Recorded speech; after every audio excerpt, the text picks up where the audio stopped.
जी नमस्कार, मैं आपका अपना राजन राही। उत्तर प्रदेश में 29 तारीख को आखिरी चुनाव होना है और सभी प्रत्याशी खूब जोर लगा रहे हैं, कैंपेनिंग कर रहे हैं, प्रचार कर रहे हैं। और इस वक्त मैं उत्तर प्रदेश के गांव में हूं। एक आपको बात मैं बता दूं, जो कैंडिडेट साहब है वो जेल में है, 144 धारा का उल्लंघन किया था।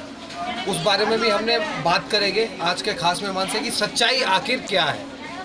लेकिन एक सज्जन है जो मार्गदर्शन हमें करेंगे, किन किन मुद्दों पर गांव में काम होगा उनके बारे में मैं आपको बता दूं। 30 साल भारतवर्ष की सेवा करी, आर्मी में अच्छे पदाधिकारी रहे, खूब सेवा करी, रोहतांग जगह जगह जाकर उन्होंने लोगों की खूब सेवा करी और भारतवर्ष की सेवा करी।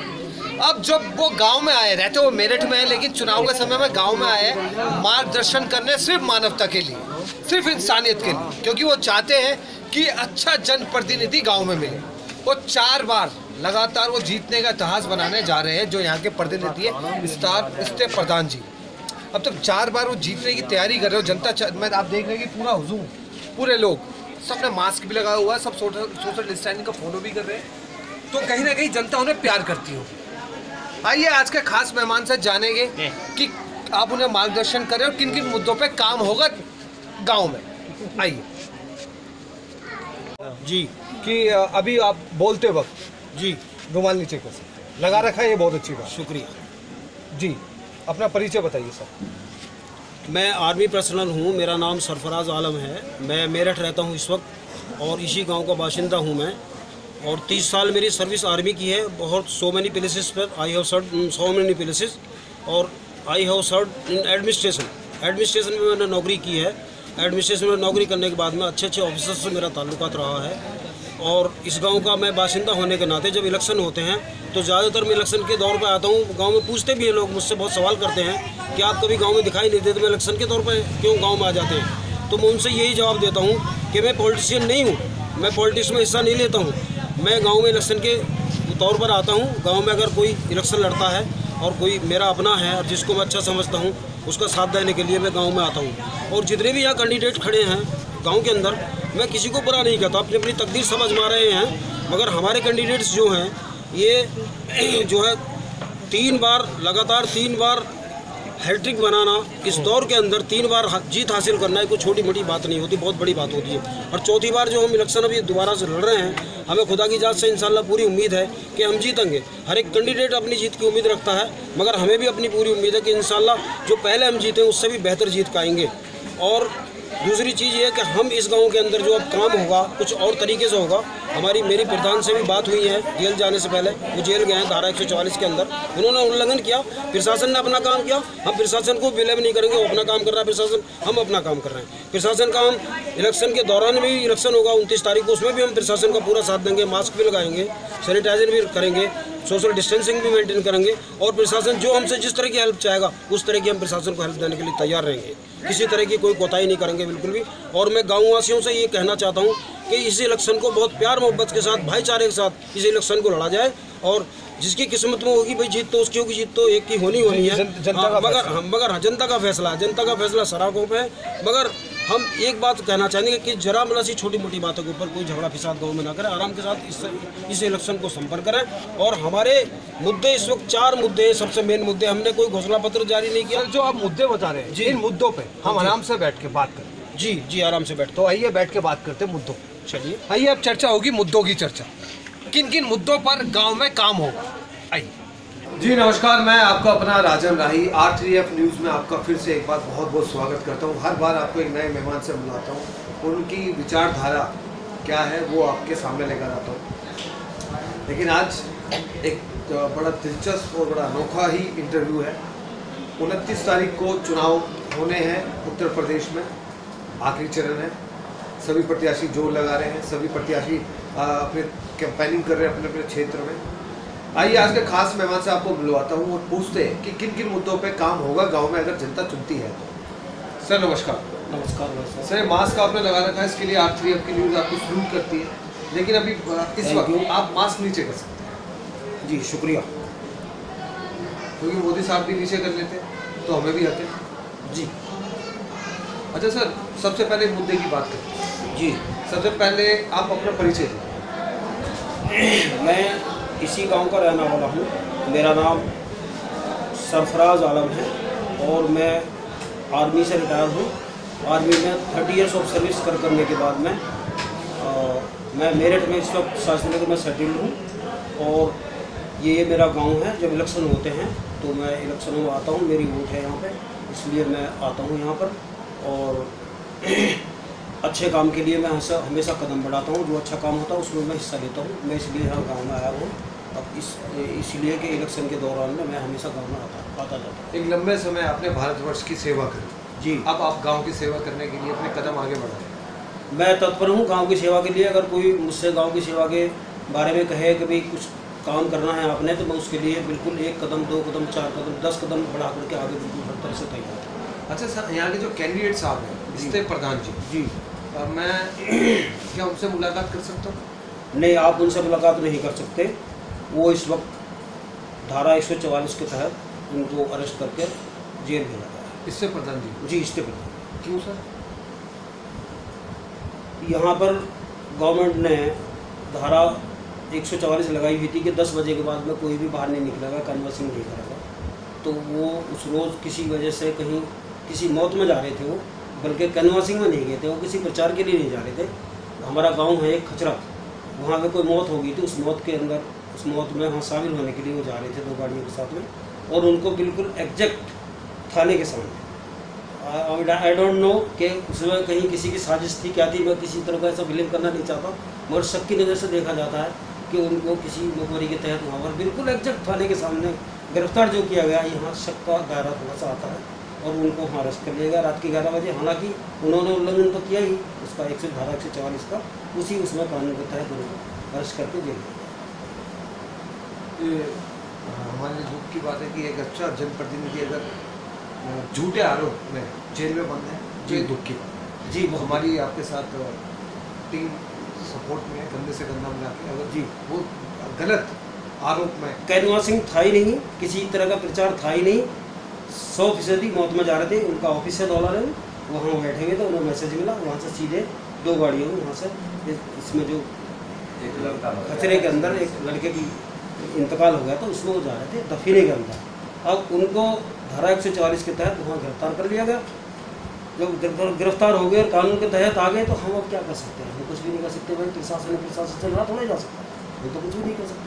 जी हाँ, ठीक है। लेकिन प्रशासन के खिलाफ तो जा सकता है, मुद्दों की लड़ाई तो करी जा सकती है। हाँ, मुद्दों की लड़ाई तो हमने हमेशा की। हमारे प्रधान ने हमेशा मुद्दों की लड़ाई पे तैनात रहे हैं। वो हमेशा प्रशासन के साथ रहे, किसी काम में पीछे नहीं रहे। जो भी कुछ प्रशासन ने कोई बात पूछी है, कोई प्लानिंग उनके सामने रखी है, उसमें उन्होंने पूरा समर्थन दिया।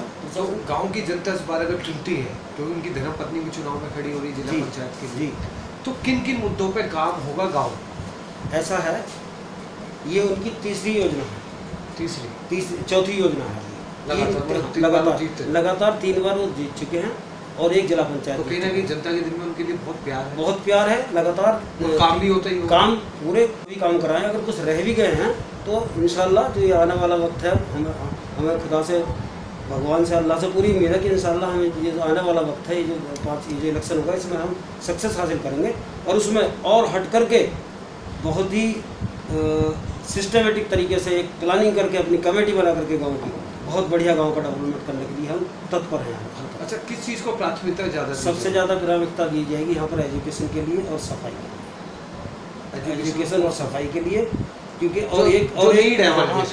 तीसरा पॉइंट मेडिकल एजुकेशन। एक हमारे यहाँ पर गाँव में कोई हॉस्पिटल नहीं है अभी तक, तो यहाँ जच्चा बच्चा केंद्र या कोई इस तरह का कोई क्लिनिक। देखिए, अब मैं थोड़ा सा आपसे मुद्दे की बात करूँ जी, क्या 4 साल में ये जच्चा बच्चा केंद्र नहीं बन सकते? जो ये पीछे जो हमें 4 साल की प्लानिंग दी, असल में उनमें ये जो 4 साल निकली हैं, ये जो 15 साल उनकी गई हैं, इसमें 15 सालों में उन्होंने बहुत स्ट्रगल किया है अपनी लाइफ से। क्योंकि जहाँ भी किसी तरफ उन्होंने कदम बढ़ाया किसी काम को करने के लिए, वहाँ उनको अड़चन पैदा हुई। और उस अड़चन पैदा होने में कभी जेल, कई बार so many times he has gone jail, so many time in the duration of प्रधान। But why? छोटे मोटे इन्हीं बातों पर अपोजिशन जो है वो छोड़ती नहीं, कुछ ना कुछ मुद्दा उठा लेती है, प्रशासन के साथ में लगा इधर उधर की कुछ बात करी कोई तस्दीकी बात नहीं होती। कहीं तस्दीकी बात होती तो आज तक इतने सारे उन पर केस हैं, गवर्नमेंट क्यों नहीं उनको अंदर जेल में डालती, कि जाते हैं अंदर, चले जाते हैं, फिर वापस आ जाते हैं। चलिए हम इस मुद्दे से बाहर आते हैं, लेकिन आप ये कहना चाहते हैं कि जनता इस बार चुनेगी तो चिकित्सा बेहतर से बेहतर गाँव में हो। चिकित्सा, एजुकेशन और सैनिटाइजेशन, जो सफाई वगैरह काम, इसको प्रायोरिटी दी जाएगी, कमेटी बनाएंगे हम। हाँ बिल्कुल, इस पर हमारा बहुत फोकस रहेगा। इसके जो अलावा हम नहीं कर पाए उस चीज़ को इंशाल्लाह आगे आने वाले दौर में हम उसको अंजाम देंगे। अच्छा, इसके अलावा कोई मुख्य बात? हमारे यहाँ एक डिग्री कॉलेज बना है, डिग्री कॉलेज गाँव गाँव में की माइनॉरिटी नहीं जाना पड़ेगा। माइनॉरिटी का नहीं, कहीं नहीं जाना पड़ेगा। माइनॉरिटी का डिग्री कॉलेज बन रहा है, उसमें उन्होंने 5 लाख रुपए अपनी तरफ से दिए। अच्छा, 5 लाख रुपये मेरे हाथ से गए, मैं दिखा दूँगा आपको, क्लिपिंग है मेरे पास में। 5 लाख रुपए और भी गाँव में और लोगों ने भी दिए, जो कैंडिडेट खड़े उन्होंने दिए, मैं उनकी भी डिनाई नहीं करता। जो दूसरे कैंडिडेट और खड़े हैं उनके सामने, उन्होंने भी दिए। अच्छा, गाँव में LMC की जगह को लेकर कोई खेल के मैदान की भी योजना है इस बार? हाँ, ये बहुत अच्छा पॉइंट आपने पूछा मुझसे। ये योजना हमारे उसमें प्लानिंग में, ये हमारी प्लानिंग में है। हम एक खेल का भी साथ चौथा पॉइंट जो आप है, ये चौथा पॉइंट जो है इनमें एजुकेशन, मेडिसिन, मेडिकल, और एक मैंने बताया आपको, क्या बताया तीसरा, चौथा सफाई, और एक चौथा पॉइंट इसका स्पोर्ट्स का, जो इसके लिए LMC की ज़मीन कहीं होगी तो हम उसमें निश्चित तौर पर हम आपसे वादा करते हैं, अगर हम इंशाल्लाह हम तो आएंगे इंशाल्लाह, हमें पूरी उम्मीद है। अच्छा, इसको हम इंशाल्लाह आएंगे, इंशाल्लाह हमें पूरी खुदा से उम्मीद है, क्योंकि गांव की जनता का हमें बहुत प्यार है और प्रशासन भी हमारा साथ दे रहा है। खेल का मैदान मिलेगा गाँव की जनता? हाँ मिलेगा। अभी आपने कहा कि इंशाल्लाह आप आए जी, तो मैं भी आपसे आज घोषणा करता हूँ जी, 2 महीने बाद मैं भी आप आइए, वेलकम, मैं बुलाऊंगा और मैं देखूंगा जो आप बात कर रहे हैं, क्या इनका आगाज शुरू इनका आगाज हो चुका होगा। मैं आ सकता हूं? बिल्कुल वेलकम। मैं एक कमेटी गठित करूंगा अपने प्रधान से बात करके, क्योंकि यहाँ पर एक कमेटी बनाई जाए, कमेटी बना करके, और उस कमेटी के तहत हमारे प्रधान ने बाहर खड़े होकर ये बात कही भी है जनता से कि भाई इस बार जीत पाऊंगा तो कुछ अलग हटकर सबके मसौले से काम होगा, डेवलपमेंट के लिए काम होगा, जितना भी डेवलपमेंट बाकी है उस डेवलपमेंट को कराया जाए। और यहाँ पर हमारे प्रधान ने सबसे बड़ा ये काम करा है, अगर अपोजिशन गांव में रही है उस अपोजिशन को खत्म करने का काम किया, ग्रुपिंग खत्म कर दी। नहीं जातिवाद तो है ही नहीं है भाई, यहाँ तो ज़्यादातर राजपूत मुस्लिम है और थोड़े से हरिजन है, यहाँ तो हिंदू मुस्लिम तो है ही नहीं बिल्कुल। आपस की जो रंजिशबाजी ग्रुपिंग उसको खत्म किया उन्होंने। एक अटपटा सा सवाल जी, हर घर में झगड़े होते हैं जी, गांव में भी झगड़े होते हैं। हाँ, क्या गांव के झगड़े घर में ही सुलटा लिए जाते हैं या बाहर जो कचहरी तक जाते हैं? क्योंकि कहीं ना कहीं गांव की गरिमा खराब होती है। तो प्रधान जी के कभी प्रधान जी के कार्यकाल में जब भी झगड़े हो गए गाँव में, तो गाँव में सुलटा लिए गए। इस गांव की मिसाल है, जब से प्रधान बने हुए हैं ना, हमारे गांव के झगड़े गांव से बाहर नहीं गए, यहीं पर सब ज़्यादातर नहीं, सब ज़्यादातर। और डाइवर्स के तो स्पेशलिस्ट है। अच्छा, जो लेडीज़ छुड़ गई या किसी लड़के का झगड़ा किसी अपनी मिस से, उसमें इतने स्पेशलिस्ट हैं कि इस जिले के अंदर नहीं पूरे वेस्ट यूपी में छाए हुए हैं। पूरे वेस्ट यूपी वो नहीं चाहते कि गाँव का नाम बदनाम? नहीं चाहते, पूरी वेस्ट यूपी में छाए हुए। देखिए ज़्यादा समय नहीं लूँगा, मुझे भी मैं, हाँ नहीं जरूर, आपको भी काम, मैं पार्शलिटी के तौर पर बात नहीं कर रहा हूँ, बिल्कुल मैं बिल्कुल क्लियर बात कर रहा हूँ। जो दूसरे कैंडिडेट खड़े हैं वो भी हमारे भाई हैं, अच्छे हैं भाई। अगर उनकी तकदीर है, उनको जनता चुनती है तो हमें वेलकम, हम ऑपोजिशन में बैठ जाएंगे। जनता फैसला हमारे अपने देगी इंशाल्लाह, मुझे खुदा की तरफ से पूरी उम्मीद है इस बार। अच्छा, हालांकि वो अंदर है, अंदर होने से उसके अंदर होने से और उसको ज़्यादा अफेक्शन मिल रहा है और ज़्यादा प्यार मिल रहा है उसको, he is getting more affection, more and more. मैं तो यही कहूँगा sir, all the best of luck. R3F news के माध्यम से क्या अपने गाँव वासियों से कुछ कहना चाहेंगे आप? हाँ, मैं अपने गाँव वासियों से कहना चाहूँगा भाई, आज के दौर में हमारे गांव के लिए इससे बढ़िया बेहतर आदमी बाहर के लिए कोई नहीं है, बाहर के लिए भी अंदर के प्रधान जी। हाँ, चुनाव चिन्ह क्या है इनका? चुनाव चिन्ह है इमली। मतलब इस बार इमली का 2nd नंबर पे है। फर्स्ट आपने गाना सुना इमली का बूढ़ा? हाँ, खट्टी मीठे पे सुना, लेकिन इस बार इमली खट्टी की जगह मीठी रहेगी इंशाल्लाह। इमली का तो अपना नजरिया है, बड़ी काम की चीज होती है इमली। देखिए, अगर इमली को आप खट्टी नजर से देखें तो खट्टी होगी और मीठी नजर से मीठी होगी। इमली बड़ी काम की चीज होती है। हाँ, तो काम की चीज होती है, तो इस बार काम की चीज बन के जनता की इंशाल्लाह बिल्कुल। अच्छा सर, एक मुख्य बात और आपसे कहना चाहूँगा, R3F न्यूज़ के माध्यम से अपने गाँव वासियों से, जिस दिन कल 29 को वोटिंग होगी जी, तो कुछ संदेश देना चाहिए? मैं गाँव वालों को संदेश ये देना चाहूँगा कि भाई गाँव वालों से सभी से मेरी रिक्वेस्ट है कि भाई इस इलेक्शन को बहुत ही आराम के साथ में बनाएं, और जिस दिन इलेक्शन होगा उस दिन भाईचारा बनाए रखें, कोई किसी से लड़ाई झगड़ा ना करे, और ना ही कोई इस तरह की कोई उकसाने वाली बात करे पार्टी बंदी के बेस पे कि भाई वो ये था हम ये कर देंगे जीतने के बाद, हम वो कर देंगे जीतने। बहुत ही आराम से भाईबंदी और भाईचारे के साथ इस इलेक्शन को लड़ाया जाए और कोई उन्माद ना फैलाया जाए, बिल्कुल किसी तरह का भी। बहुत प्रशासन का प्रशासन का साथ दिया जाए। प्रशासन का साथ देना हमारा फर्ज है, बहुत ज़रूरी। अगर हम साथ प्रशासन का नहीं देंगे तो इलेक्शन अच्छा नहीं होगा। और इलेक्शन में सबसे ज़्यादा ये है कि हम अपनी सभ्यता और अपना सब्र सुकून बनाए रखें और आराम के साथ इलेक्शन को लड़ाएं, आराम के साथ वोटिंग करें, अपने अपने घर को जाएं। किसी के बारे में कोई इधर खड़े कर उधर खड़े होकर के कोई हल्की फुल्की या छोटी मोटी बात बुराई की ना करें और आराम से इलेक्शन को संपन्न करें, जिससे कि हमारे गांव का नाम कहीं बाहर बदनाम। अच्छा, मास्क और सोशल डिस्टेंसिंग को भी फॉलो करें। हाँ मास्क, हाँ एक चीज़ मैं ये भी कहूँगा कि मेरा सभी ग्रामवासियों से अनुरोध है, रिक्वेस्ट है कि भाई जो मास्क है इसको ज़रूर ही इसको अप्लाई करें। और मैं तो ये कहूँगा सैनिटाइजेशन की जो बोतल है वो भी जेब में रखें, हाथ में लगाते रहें हमेशा, क्योंकि ये गवर्नमेंट के ऑर्डर है, प्रशासन के ऑर्डर हैं। प्रशासन का जो भी ऑर्डर इलेक्शन के अंदर लागू करा गया है उसका उल्लंघन कोई गाँव अपना ग्रामवासी ना करे तो बेहतर है। मैं मेरी सबसे ये रिक्वेस्ट है कि प्रशासन के जितने भी ऑर्डर्स हैं, जितने भी हिदायत दी गई हैं प्रशासन की तरफ से, उनको फॉलो करें। जी धन्यवाद। देखिए, ये थे स्टार प्रधान जी के मार्गदर्शन, गुरु कह सकते हैं, क्योंकि ये उनको मार्गदर्शन भी करते हैं। पहली बात, इनकी बातों से प्रशासन के लिए थोड़ी सी नाराज़गी भी नजर आई, लेकिन इन्होंने एक बात बहुत अच्छी की कि प्रशासन की बातों का उल्लंघन ना करें, पालन करें, सोशल डिस्टेंसिंग बनाए रखें, सैनिटाइजर की बोतल जेब में रखें और मास्क का उपयोग करें। क्योंकि एक पढ़ा लिखा जनप्रतिनिधि जानता है, पढ़ा लिखा जो क्योंकि देश की सेवा की है तो उन्हें पता है कि ये बीमारी छोटी मोटी बीमारी नहीं है, आप अपने स्वास्थ्य का ख्याल रखें। और एक बात और ठीक है, इन्होंने कहा कि वोट जरूर देना, चाहे किसी को भी दो, उसका दुरुपयोग ना हो, सही उपयोग हो। अभी हम जनता पर छोड़ते हैं। एक ऐसा प्रोग्राम मैंने आज किया है, अभी तक अपनी लाइफ में प्रधानों का, उप प्रधान मतलब जितने भी प्रोग्राम किए, पहला प्रोग्राम मेरे लाइफ का ऐसा था कि जो कैंडिडेट साहब है वो जेल में है, 144 धारा का उल्लंघन किया, बताया गया किसी मौत में गए तो वो एक साजिश का शिकार हुए। खैर एक कानून में चल रहा है प्रोसीजर, लेकिन उन्होंने साफ साफ ये बात स्वीकारी, नकारी नहीं, ऑफिशियल अनाउंसमेंट भी उन्होंने कहा कि यहाँ जेल में। अच्छा लगा, सच बोला मैं। वे जनता तय करेगी कि जनता को कैसा प्रतिनिधि चाहिए। अब जाहिर सी बात है, 4 बार 3 बार वो जनप्रतिनिधि बन चुके हैं, इंसान का काम बोलता है। जेल में तो बड़े बड़े नेता गए, गांधी जी, महात्मा गांधी जी भी जेल में थे, बड़े बड़े नेता गए, जेल जाना कोई बड़ी बात नहीं। एक बार मैं भी गया था।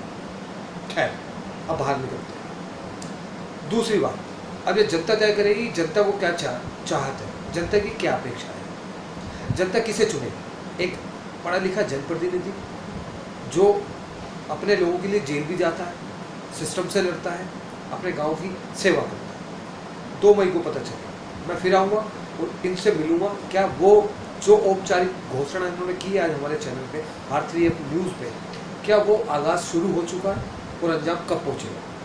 इसी के साथ दूंगा इजाज़त, कैमरामैन मुन्ना भाई के साथ मैं राजन राही। और अब चलेंगे कुछ जनता के पास, इसी गाँव की।